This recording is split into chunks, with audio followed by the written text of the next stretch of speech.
निवडणूक या सोलापूर मतदारसंघामधून होत आहे, तरी काय वाटतं भैया तुम्हाला एकूणच या लोकसभेच्या या निवडणुकीमध्ये दोन्ही उमेदवार हे युवा आहेत, तर तुम्ही काय अपेक्षा करताय?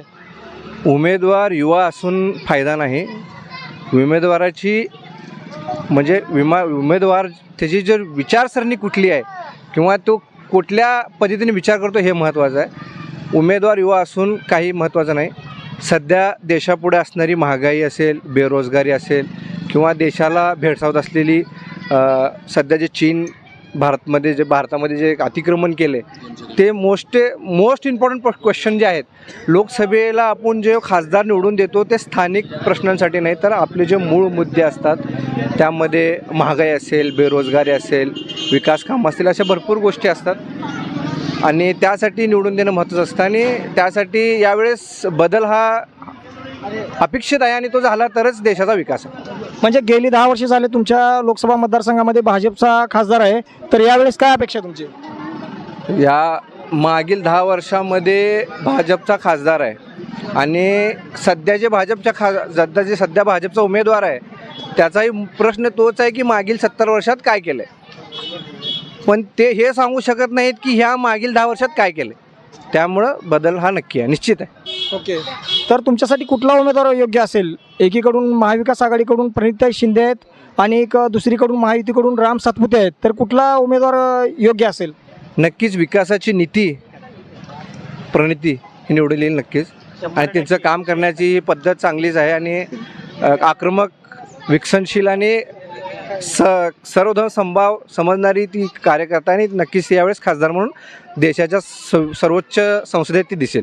परंतु प्रणिताई शिंदेंच्या समोर असंही आव्हान आहे की तुमच्या सोलापूर लोकसभा मतदारसंघामध्ये भाजपच्या आमदारांचं प्राबल्य आहे, तर त्याबद्दल काय बोलाल? भाजपचे आमदाराचं प्राबल्य आहे ते महत्त्वाचं नाही. मतदान हे लोक करणार आहेत, मतदार करणार आहेत, आमदार करणार नाहीत.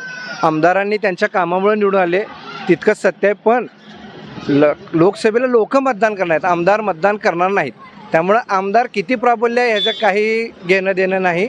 येणाऱ्या काळात आमदारही बदलतील आणि आमदारही काँग्रेसची येतील. आणि अशी टीका केली जात होती की राम सातपुते हे आवक केलेले उमेदवार आहेत असंही म्हणलं होतं, त्याबद्दल काय बोलाल? नक्कीच, जर सोलापूर जिल्ह्यामध्ये भाजपला एक उमेदवार मिळू शकत नसेल तर तिथंच त्या लोकांची तिथंच ती लोकांनी हार मानलेली आहे.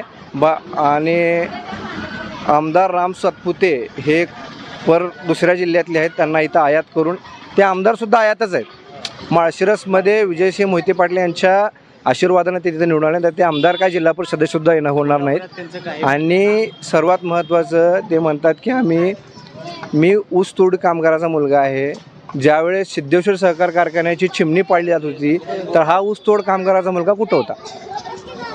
सर्वात म्हणजे आज ते ऊसतोड कामगाराचा मुलगा आहे म्हणून हे अक्षुने सांगतात, पण जेव्हा तिथं सिद्धेश्वर सहकार कारखान्याची चिमणी पाडली होती त्या कारखान्यावर जवळपास एक 10,000 लोकांची उपजीविकेचा प्रश्न आहे.